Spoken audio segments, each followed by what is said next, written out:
여러분 잘 지내셨어요? 우리 중학생들 학교에 가자마자 온라인 수업 마치고 드디어 학교에 가자마자 학교에서 수행평가가 쓰나미처럼 몰려오지 않나요? 특히 요즘 중학생들이 진행하는 수행평가에 논술형 평가가 굉장히 많은데요. 특히 국어 과목에서 논술형 평가를 어떻게 해야 될지 고민을 하는 친구들이 많은 것 같아요. 대표적으로 나오는 수행평가 중에 하나가 제한된 시간 안에 수필쓰기가 수행평가로 나오는 경우가 있어요.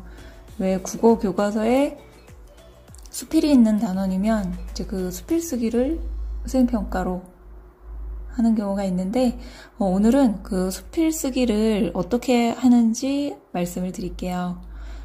수필은 우리가 예전에 이제 공부했을 때도 수필의 키워드가 경험, 생각, 느낌, 자유였죠. 즉 경험을 가지고 그 경험을 통한 생각과 느낌을 자유롭게 표현하는 글이었죠.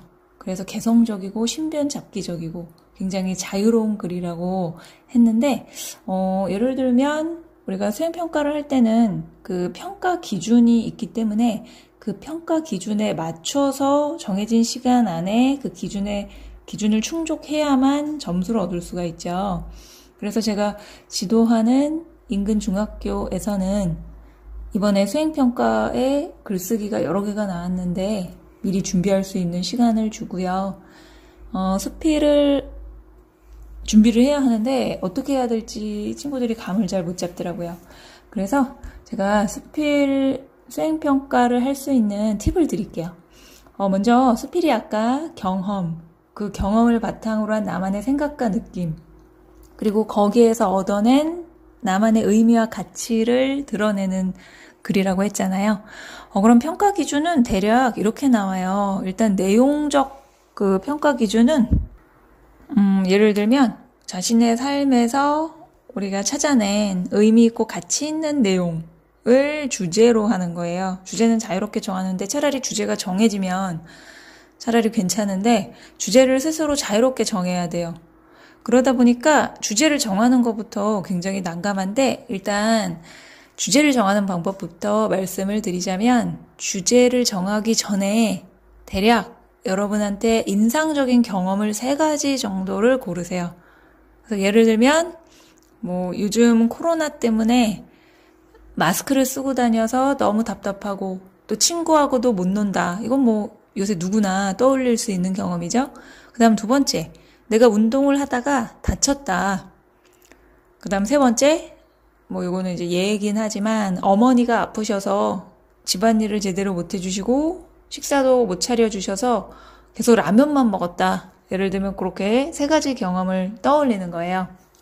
자, 그럼 그 각각의 경험에 생각과 느낌을 덧붙이는 거죠. 예를 들면 첫 번째, 그 코로나 때문에 마스크를 계속 끼고 다녀야 된다라면 생각과 느낌, 답답하고 힘들다. 그리고 화도 나고, 그게 이제 내 아이의 생각과 느낌이잖아요. 그럼 이제 그 경험과 생각과 느낌에서 추려낸 가치 있는 의미 또는 의미. 자, 그러면 거기에서 어떤 의미를 우리가 찾아낼 수 있을까요? 예를 들면 중국 나쁘다 이런 거 말고 중국 욕하는 그런 가치가 아니라 일상의 소중함이라는 그럴듯한 가치를 빼낼 수 있죠. 그래서 첫 번째 경험에서 생각과 느낌을 확장을 하고 거기에서 나만의 의미와 가치를 뽑아내는 거예요.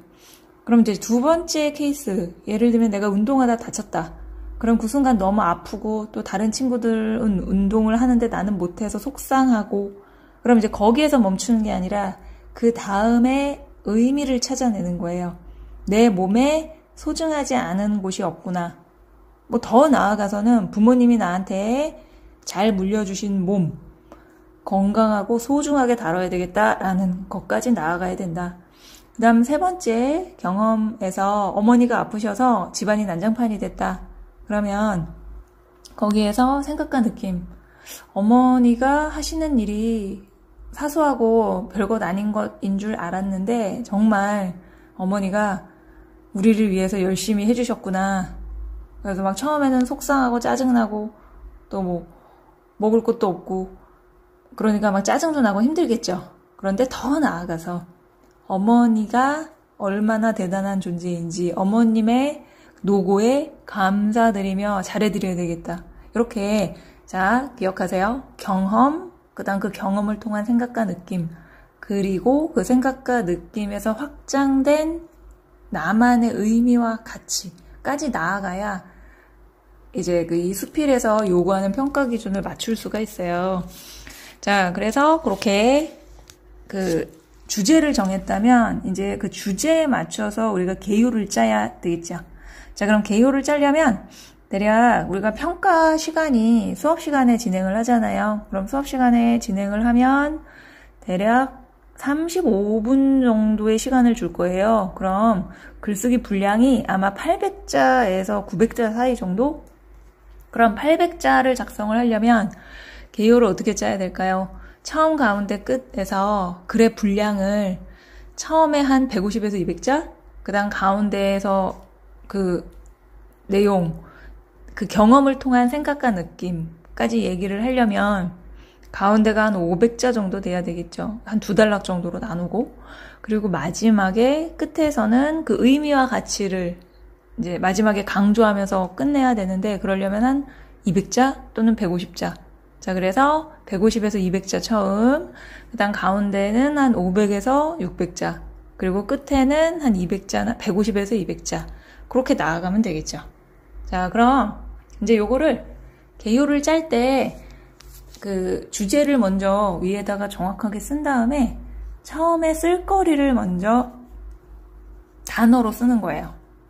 그 다음엔 그 단어를 문장으로 만들고, 그 다음 가운데에서도 쓸거리를 단어로 먼저 써요. 예를 들면 나는 구체적인 이 경험을 넣겠다. 그래서 그 경험을 구체적으로 서술한 다음에 그 다음에 생각과 느낌을 풀어나가는 거죠.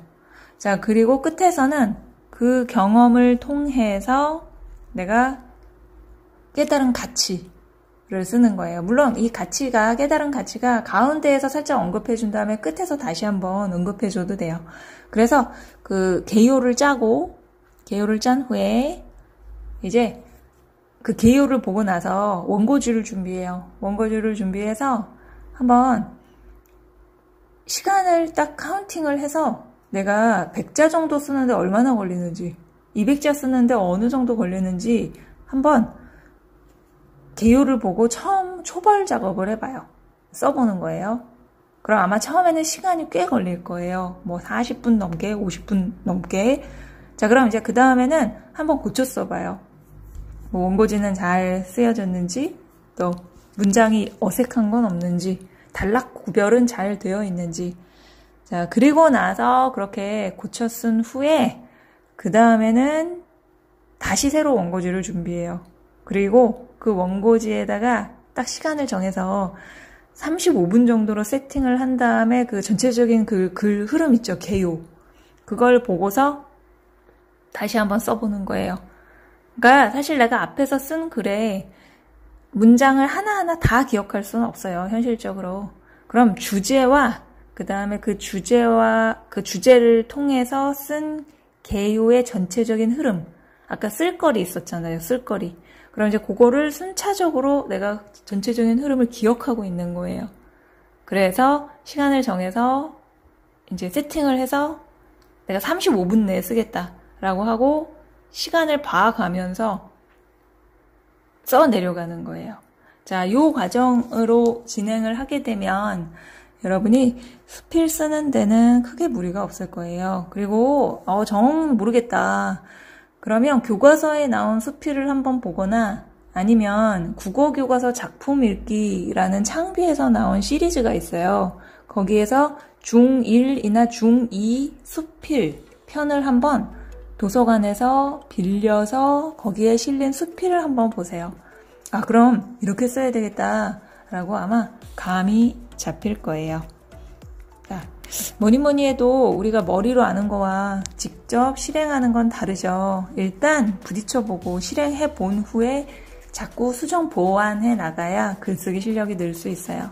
자, 그럼 여러분 이런 방법으로 한번 수필 쓰기 꼭 한번 실천해 보세요.